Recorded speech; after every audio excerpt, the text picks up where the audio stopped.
श्रीमद वल्लभाचार्य जी के सुपुत्र श्री गोसाई विठलनाथ जी ठाकुर जी को अपना लाला मानते थे। और ठाकुर जी को लाला अगर आप मानते हो तो ये समझ लीजिए कि ठाकुर जी के जितने परिकर के हैं वो सब भी आपके संबंधी उसी भाव से हो जाते हैं। तो एक बार गोसाई जी के घर में चूड़ी पहनाने वाली कोई आई तो गोसाई जी ने कह दिया, हमारे 7 पुत्रों की बहू हैं, इनको चूड़ी पहना दो। 7 पुत्रों की बहुओं को चूड़ी पहनाने वाली पहना रही थी। 7 के बाद एक छोटी सी लाली आई, उसने कही मुझे भी पहनाओ। तो चूड़ी पहनाने वाली को लगा कि छोटी बालिका इसको भी पहना, तो पहना दी। और पहना करके वो गोसाई जी के पास जब वेतन लेने गई तो गोसाई जी बोले, कितने हुए भाई? 7 बहुओं को पहनाए, इसका मतलब 14 भुजाओं में चूड़ी पहनाई, तो उसका कितना हुआ बताओ? बोले 14 नहीं 16 भुजा। बोले क्यों? 7 नहीं, मैंने 8 लोगों को चूड़ी पहनाई। गोसाई जी बोले मेरे घर में 8वां है ही नहीं कोई चूड़ी पहनने वाला। बोले नहीं नहीं, एक छोटी सी लाली भी आई थी, उसको भी पहनाई। गोसाई जी बोले मैं घर जाके पूछूंगा पहले किसने पहनी। घर लौट करके गोसाई जी जब आए तो पूछा तो 7 बहुएं बोले नहीं हमने ही पहनी, और कोई नहीं था।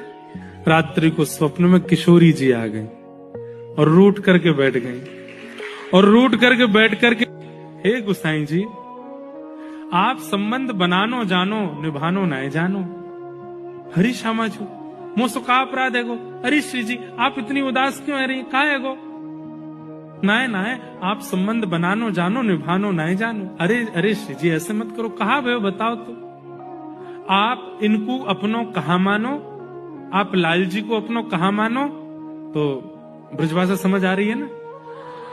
आप लाल जी को अपनो कहा मानो? गोसाई जी बोले लाल जी को मैं अपनो लाला मानू।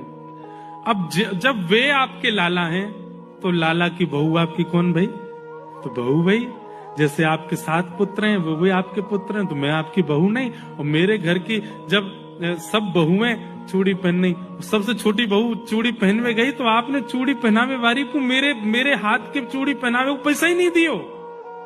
आप संबंध बनानो जानो निभानो नहीं जानो। गोसाई जी के नेत्र सजल हो गए। किशोरी जी को हृदय से लगाने, हे श्यामा जी मैं कान पकड़ू, क्षमा मांगू, आप ऐसे मत करो, मैं अभी जाऊं। दौड़ करके गए, उसको देख के आए, उसको प्रणाम। बोले अरे तू कितनी बड़ भागनी है। बोले क्यों? अरे वो छोटी लाली कोई और नहीं, वृषभानु नंदिनी किशोरी जी आई, तेरे हाथ से चूड़ी पहन के गए।